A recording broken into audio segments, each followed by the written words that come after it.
Queridos, que a graça e a paz do nosso Senhor esteja sobre todos nós, amém? Eu quero compartilhar com os irmãos da palavra do Senhor, mas quero começar pensando com os irmãos sobre o pano de fundo dessa nossa reflexão.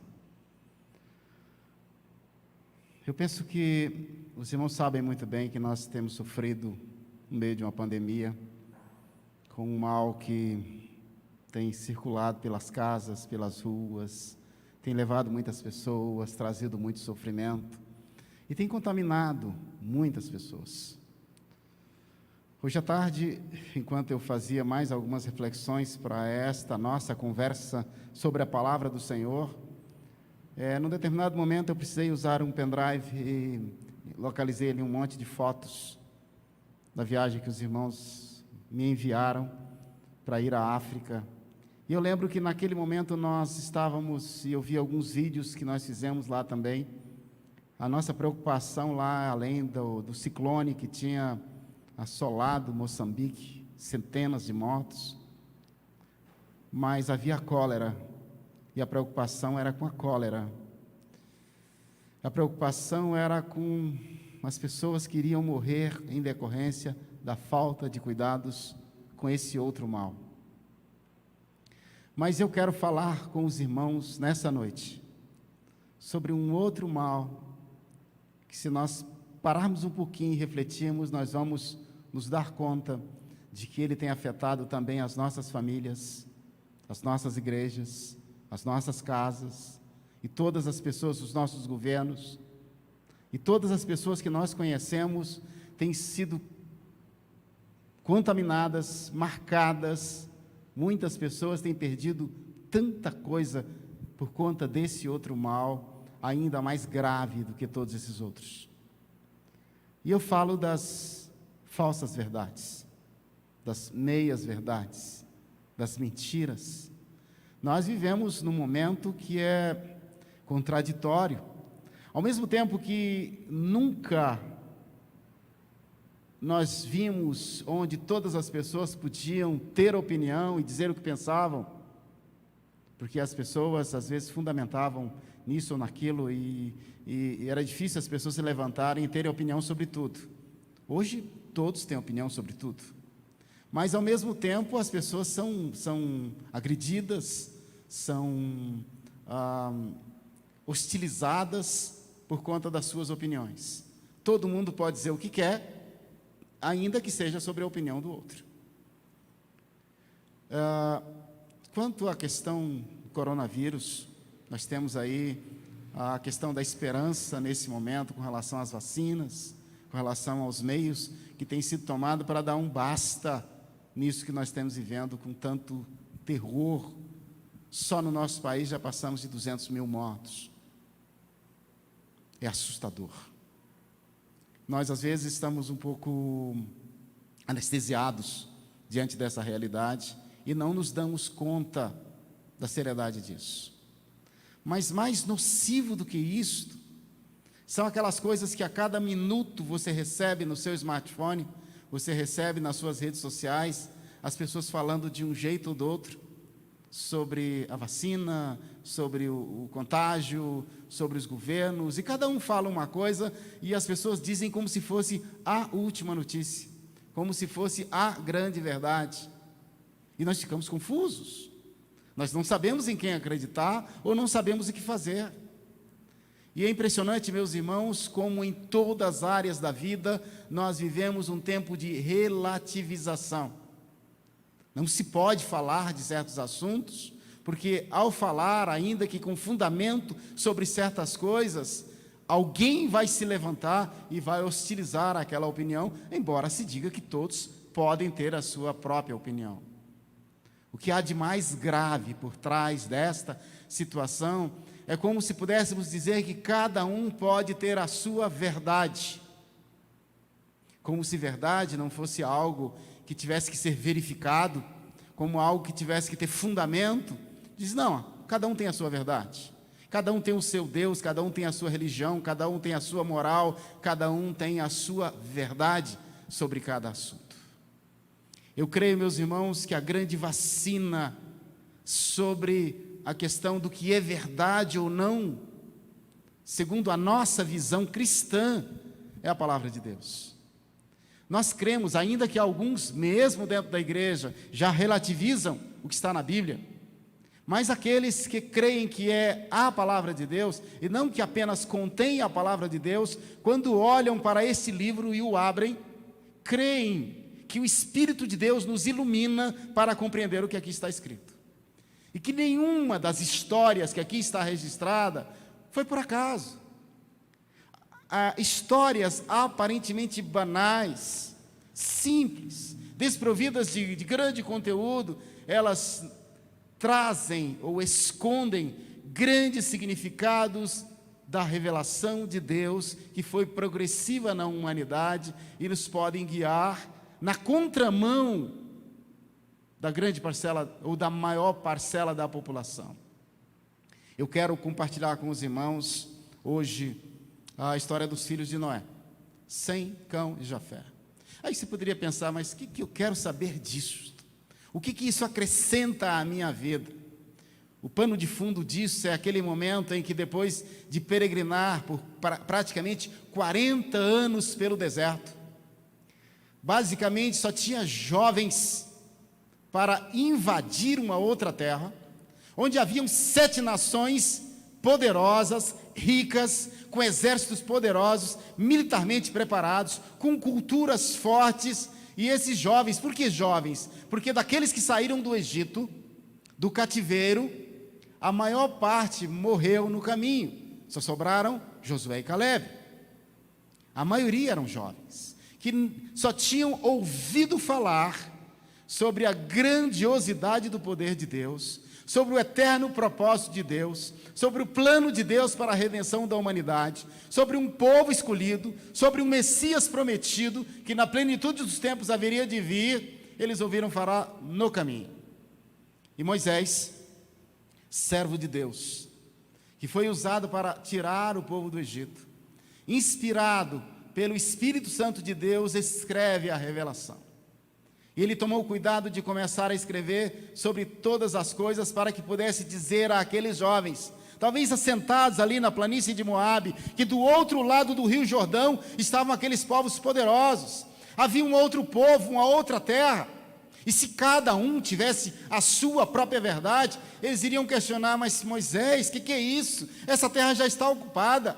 Que direito nós temos de invadir uma terra que já está ocupada? Que direito nós temos de guerrear contra essas pessoas? Que chances nós temos contra essas 7 nações poderosas? E ele precisava contar quem eles eram. Ele precisava lhes ensinar sobre verdades eternas.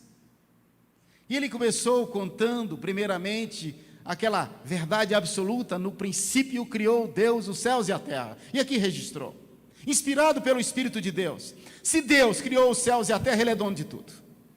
E depois ele conta sobre a queda.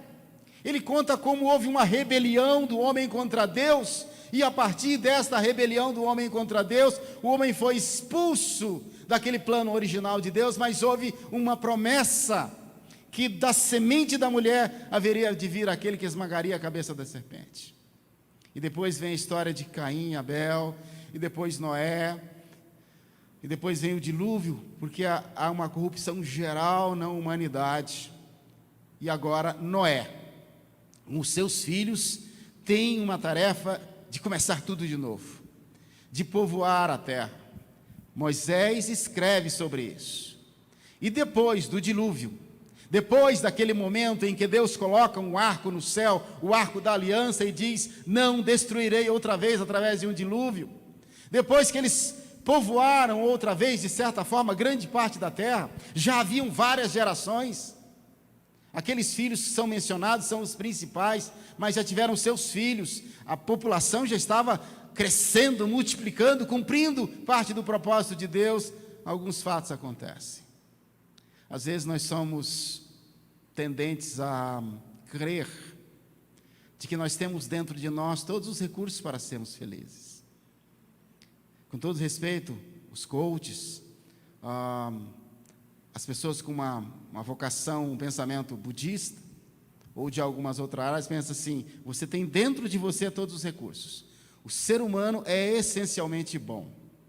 Basta você descobrir e potencializar aquilo que tem dentro de você. Mas esse livro, que está aqui na minha mão, e que você tem aí contigo, ou consigo, ele diz exatamente o contrário. Nós somos naturalmente maus. A nossa natureza é má. A nossa tendência é para o mal. Deus, na sua infinita misericórdia, Ele tem um plano e decide colocar esse plano em prática e vai desenhando a história, construindo cada detalhe e nos explicando para onde Ele conduz essa história. Eu estou com a palavra do Senhor aberta no livro de Gênesis, no capítulo 9, e eu quero ler a partir do verso 18 até o 29. Eu convido os irmãos a se colocarem de pé. Primeiro que a gente se movimenta um pouquinho, e depois um gesto de reverência à palavra de Deus, que é a verdade, que aponta para aquele que é o caminho, a verdade e a vida, e assim nós vamos ver o que nos diz a palavra do Senhor. Gênesis capítulo 9, versos de 18 a 29. Se você não abriu, ouça o que nos diz a palavra do Senhor. Os filhos de Noé que saíram da arca foram Sem, Cã e Jafé. Caim é o pai de Cã, é o pai de Canaã. Esses foram os 3 filhos de Noé. A partir deles toda a terra foi povoada. Noé, que era agricultor, foi o primeiro a plantar uma vinha. Bebeu do vinho, embriagou-se e ficou nu dentro da sua tenda. Cã, pai de Canaã, viu a nudez do seu pai e foi contar aos irmãos que estavam do lado de fora. Mas Sem e Jafé pegaram uma capa, levantaram-no sobre os ombros e, andando de costas para não verem a nudez do pai, cobriram-no. Quando Noé acordou do efeito do vinho, descobriu o que seu filho caçula havia feito e disse: maldito seja Canaã, escravo de escravos será para os seus irmãos. Disse ainda: bendito seja o Senhor Deus de Sem, e seja Canaã seu escravo, e amplie Deus o território de Jafé, e habite ele nas tendas de Sem, e seja Canaã seu escravo. Depois do dilúvio, Noé viveu 350 anos, viveu ao todo 950 anos e morreu. Abaixa a sua cabeça agora, vamos falar com Deus. Deus bondoso, no nome do Senhor Jesus, eu rogo pela ação do Teu Espírito. Sem o Teu Espírito, nós não conseguimos compreender a Tua palavra. Nós não conseguimos compreender a Tua verdade. Cremos, Pai, porque a Tua palavra nos ensina que a fé vem pelo ouvir e ouvir a Tua palavra. E cremos que o Teu Espírito nos convence do pecado, da justiça e do juízo. E cremos que o Teu Espírito nos ilumina para compreendermos a Tua palavra. Abençoa-nos nessa hora. Nós rogamos pela Tua misericórdia, no nome bendito do Senhor Jesus. Amém. Os irmãos podem se assentar. Às vezes a gente passa por certos textos da palavra de Deus, passa rápido aqui naquelas leituras, principalmente se a gente toma a decisão de vou fazer a leitura diária, ou vou fazer a leitura num ano, a gente olha, poxa, mas que história é essa aqui? O que aconteceu? Só por causa disso foi amaldiçoado, e a gente não presta atenção aos detalhes. Se nós observamos como isso foi registrado, lembra que eu falei que foi registrado por Moisés? Ele está assentado com aquele monte de gente antes de entrar na terra prometida, onde havia um outro exército com o qual ele haveria de lutar, e ele está contando quem são eles, qual o propósito da vida deles, o que aconteceu até aquele momento em que eles chegaram ali. E ele provavelmente, eles deviam ter repetido essa história muitas vezes, porque havia o que era chamado de tradição oral, mas ele fez questão de registrar e contar muitas vezes com eles assentados ali nas tendas no deserto. Ele diz: os filhos de Noé que saíram da arca foram, e esses nomes vão ser repetidos várias vezes: Sem, Cã e Jafé, ou Sem, Cão e Jafé. O Cã era o mais novo, mas normalmente se registrava o nome por último, mas por alguma razão ele tomou a decisão de colocar ele no meio dos outros dois. Cã é o pai de Canaã. Interessante como ele faz questão de já mencionar um dos filhos de Cã. De nenhum outro foi falado até aqui. É porque precisava, neste relato, explicar para aqueles jovens da planície de Moabe quem eram aquelas pessoas para além do rio. Quem eram aquelas pessoas contra quem eles haveriam de lutar. Ele está dizendo, é descendente daquele que foi amaldiçoado. E como é que isso aconteceu? Que fatos se sucederam para que ele recebesse tal maldição? E ele conta, esses foram os 3 filhos de Noé. A partir deles, toda a terra foi povoada. Nós somos naturalmente descendentes dessas pessoas. Todos que moram no mundo atualmente e em todos os tempos vão ser descendentes. Mas, segundo a revelação bíblica, a revelação de Deus para nós, do seu eterno propósito, a verdade na qual nós cremos, que para algumas pessoas não vai fazer sentido. Nós vamos falar e dizer, mas eu não acredito na Bíblia. Nós não temos nada que possamos fazer com relação a isso. Não compete a nós querer enfiar na cabeça de algumas pessoas ou convencer as pessoas dessa verdade. Podemos mostrar. Se não crê na Bíblia, temos que orar para que o Espírito de Deus mostre. Não temos outro argumento a não ser a nossa própria vida e esta palavra. Mas o que está aqui registrado diz que Noé era agricultor e foi o primeiro a plantar uma vinha. Ele já era agricultor antes. Foi chamado para aquele projeto estranho de construir uma arca. Mas voltar a uma vida aparentemente normal depois, ele planta uma vinha, não tem nenhum registro anterior de que tinha sido feito vinho, mas bebeu do vinho, embriagou-se e ficou nu dentro da sua tenda. Se olharmos para os dias atuais, alguém vai dizer, mas o que tem isso? Quantas pessoas vão dizer assim, qual o problema? E ele estava dentro da casa dele, não fez mal a ninguém, qual o problema? É claro, que se nós olhamos para o registro da palavra de Deus, nós percebemos os grandes significados que Deus deu a cada um desses fatos. Lá no Éden, o homem estava nu e não se envergonhava. A própria palavra de Deus dá muita importância sobre essa questão da nudez, sobre essa questão da nudez em todo sentido. Mas o foco aqui, embora cite o pecado de Noé, as palavras que são colocadas aqui são muito rápidas. Diz que ele ficou nu dentro da tenda, e Cã, e aí cita o filho dele. Não sei porquê, poderíamos pensar, por que está citando Cã, pai de Canaã, viu a nudez do seu pai, e foi contar aos irmãos que estavam do lado de fora. É impressionante. Esse texto, de alguma maneira, ele traz peso de uma maldição que segue até os nossos dias, simplesmente porque ele contou o pecado do pai dele. É lamentável, como acontece com muitas pessoas, o homem de Deus para o qual o Senhor olhou na terra, onde havia grande corrupção, e ele viu, há um homem que pode ser considerado justo, e eu vou poupar a vida dele e dos seus filhos para começar uma nova geração. E no final da sua vida ele tem uma marca ruim.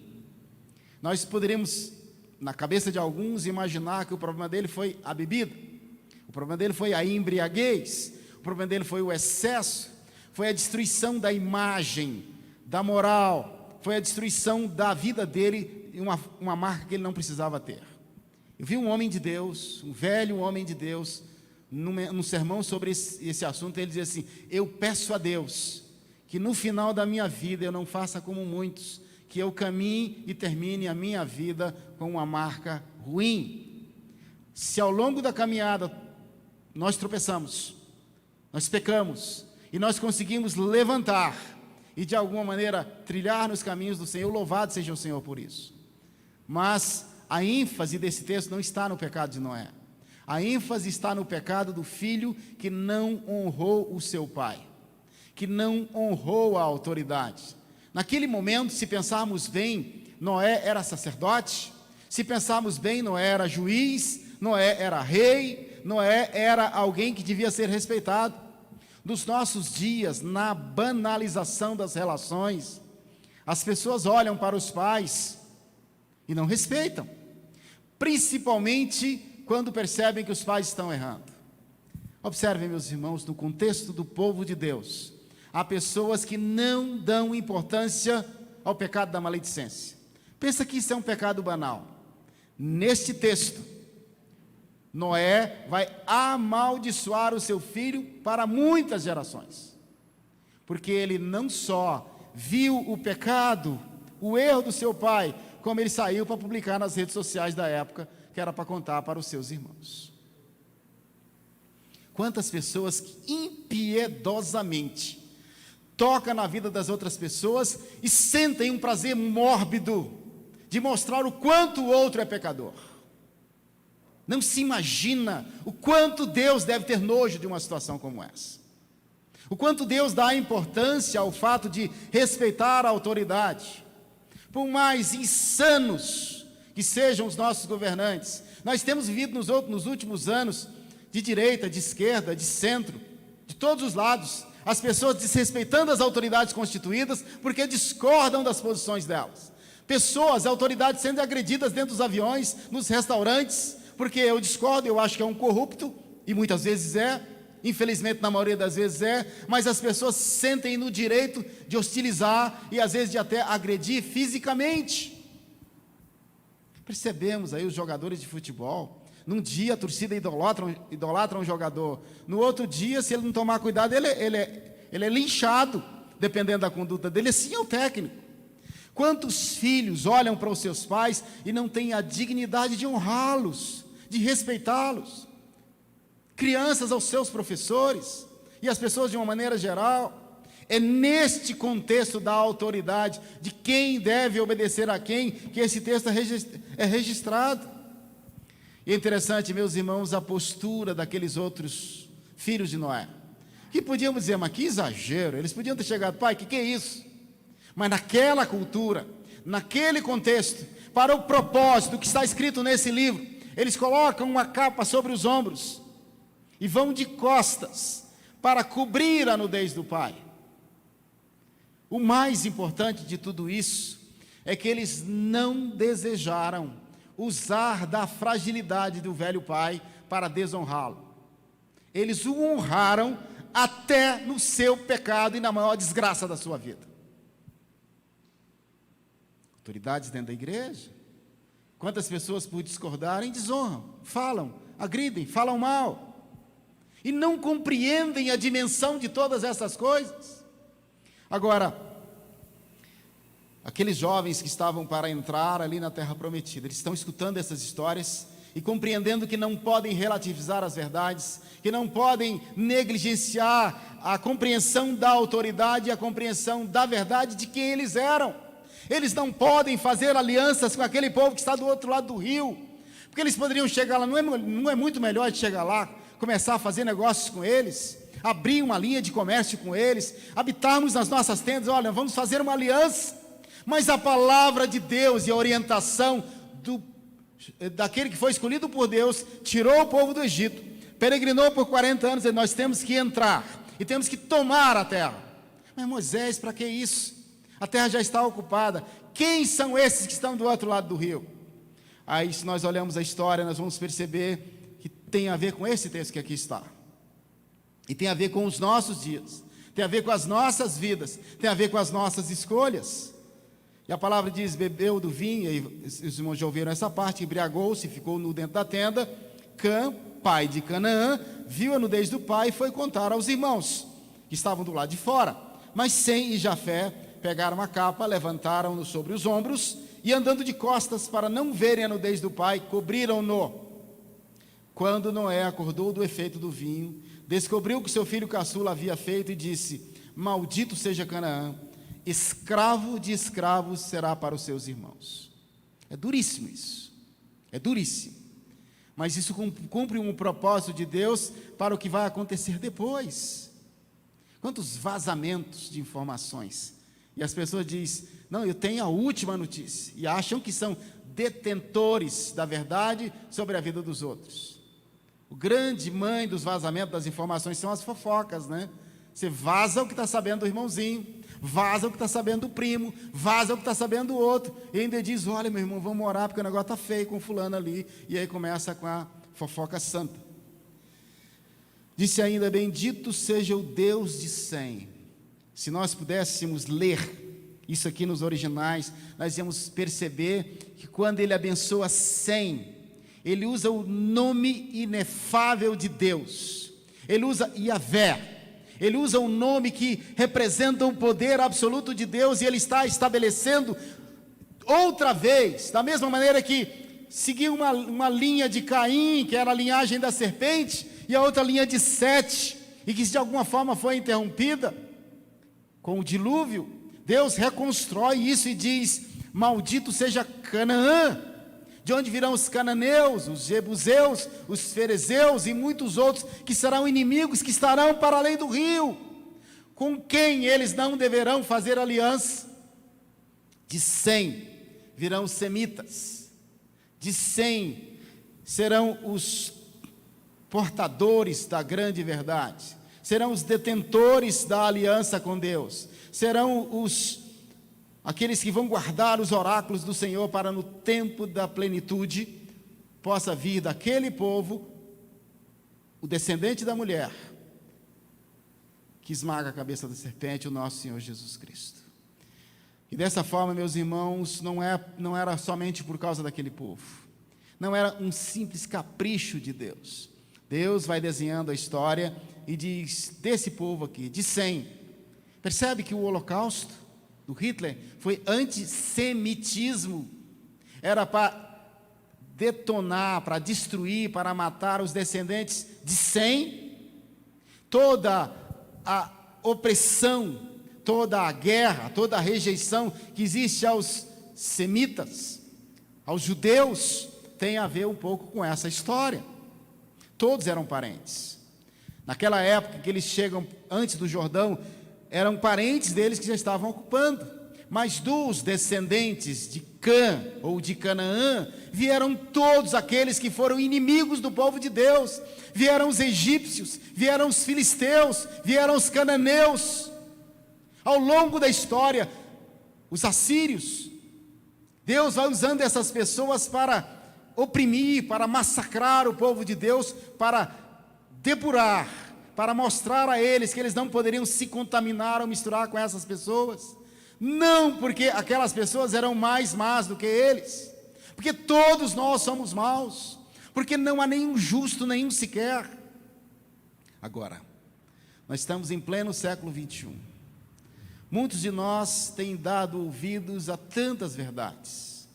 Alguns de nós já torcem o nariz para a palavra do Senhor, principalmente quando nós somos doutrinados, quando nós começamos a falar com os nossos professores, muitas vezes ateus, muitas vezes incrédulos, e eles começam a colocar os seus pensamentos e a relativizar o Evangelho, começam a ridicularizar a sua fé, começam a dizer que você não pode ter determinadas posições que são retrógradas, são conservadoras, são homofóbicas, são um monte de coisas que são contrárias à boa vizinhança e à boa prática dos nossos dias. E às vezes nós olhamos para a palavra do Senhor e temos a resposta para aquilo que Pilatos pergunta: o que é a verdade? O que é a verdade? Qual a sua verdade? Você está vacinado para uma série de coisas que têm sido ditas dentro da sua casa? Seus filhos estão vacinados? Diz-nos a palavra do Senhor em Romanos 10 que a fé vem pelo ouvir, e o ouvir a palavra de Deus. Agora, quanto nós ouvimos da palavra do Senhor? Dizem que os olhos são a janela da alma, mas se nós pensarmos na nossa mente como um tanque, os nossos ouvidos, eles são terrivelmente abastecidos por tanta coisa que escutamos. Somos hiperestimulados com informações na palma da mão, nas nossas telas, uma atrás da outra. E tanta coisa. Os irmãos estão vendo todos os dias aquelas coisas que eu já citei algumas delas aqui. A pessoa diz: olha, fala alguma coisa que o universo escuta. Tudo que você disser virá assim. O universo, a gente começa a acreditar no segredo. Eu vejo crentes postando sobre horóscopos e sobre uma série de coisas e não prestam atenção nem nas postagens, de todos os lados, porque são verdades, são palavras bonitas, são textos interessantes, são verdades convenientes. Reclamamos da falta de tempo. Não temos tempo de ler, não temos tempo de orar, não temos tempo de refletir na palavra do Senhor. Vem uma pandemia para o mundo e não temos tempo ainda, porque tempo também é uma questão de escolhas. Mas nesses 3 filhos de Noé, aparece o terceiro filho aqui, que na verdade é o segundo, que é Jafé. E há também uma palavra sobre ele, vinda do pai. Ele diz: bendito seja o Senhor de Sem, e seja Canaã seu escravo. Canaã é o descendente de Cã. E amplie Deus o território de Jafé, e habite ele nas tendas de Sem, e seja Canaã seu escravo. Depois do dilúvio, Noé viveu 350 anos, e viveu ao todo 950 anos, e morreu. Até para acreditar nisso, as pessoas sentem dificuldade. Eu penso que a questão dos números na Bíblia tem que ser estudado com muita cautela. Há muita coisa que é simbólica. Eu não me apegaria tanto à questão dos números em si. Eu me apego às verdades que o Senhor deseja revelar de si. Não há nada escrito nesse livro que tenha outro propósito senão revelar Deus a nós. E a suprema, maravilhosa e definitiva revelação de Deus a nós é a vinda do Senhor Jesus Cristo. Todos os textos da palavra de Deus, de alguma forma nós podemos perceber um conteúdo cristocêntrico. Quando nós percebemos isso, vemos que da linhagem de Sem virão os semitas, virá o povo de Israel, do qual nascerá o Cristo, o Messias de Deus, que morreu da cruz para a remissão dos nossos pecados. Da linhagem de Jafé, nós veremos aqueles que são quem? São os gentios, aqueles que estavam fora do povo judeu, mas que o apóstolo Paulo, inspirado por Deus, mandado por Deus, vai até ele e anuncia o evangelho. Somos nós, na verdade, os descendentes de Jafé. Mas quem representa aqui os descendentes de Cã, de Canaã e de toda essa turma dos cananeus, dos jebuseus, ferezeus, egípcios, assírios e tudo mais? Isso representa todos aqueles que de alguma maneira não dão ouvidos à voz do Espírito de Deus e fazem escolhas das suas próprias verdades. Não importa de onde elas venham. Eu já vi gente dentro da igreja dizer assim: como posso eu dizer que nosso Deus é o único Deus? Como posso eu dizer que Jesus é Senhor? Porque tem outras religiões, outras pessoas. Se você não crê assim, está perdendo o seu tempo aqui. Porque a verdade da palavra de Deus, o princípio que está estabelecido no Evangelho do Senhor Jesus Cristo, ele é exclusivista. Diz que não há outro caminho que possa fazer a mediação entre Deus e os homens. O próprio Senhor Jesus diz: eu sou o caminho, a verdade e a vida. A velha história das falsas verdades começam lá no Éden. Quando a serpente chega para a mulher e diz: é assim que Deus disse? Será que é bem assim? A dúvida muitas vezes que nasce no nosso coração e certos questionamentos que não são examinados segundo a voz de Deus e o ouvir outras vozes é que pode nos levar para o distanciamento da boa, perfeita e agradável vontade de Deus. O que nós podemos fazer de aplicação sobre isto? São muitas as aplicações e eu não vou descer a detalhes, nem sobre a questão da bebida do Noé, nem sobre a questão da nudez. Podemos pensar nisso num outro momento. Eu penso agora sobre a questão da verdade. A quem nós damos ouvidos? Se temos dado ouvidos à linhagem ou à descendência da serpente, ou temos dado ouvidos à linhagem de Sete, depois à linhagem de Sem, e aquele que na plenitude dos tempos vem o Senhor Jesus, que encerra toda essa caminhada e começa a igreja. Não basta estar sentado aqui dentro. A palavra de Deus nos diz que o joio está misturado com o trigo. Há pessoas sentadas dentro dos templos que são da linhagem de Cã, que são da linhagem de Caim, que são da linhagem da serpente, e o Senhor nos diz que no último dia haverão muitas surpresas.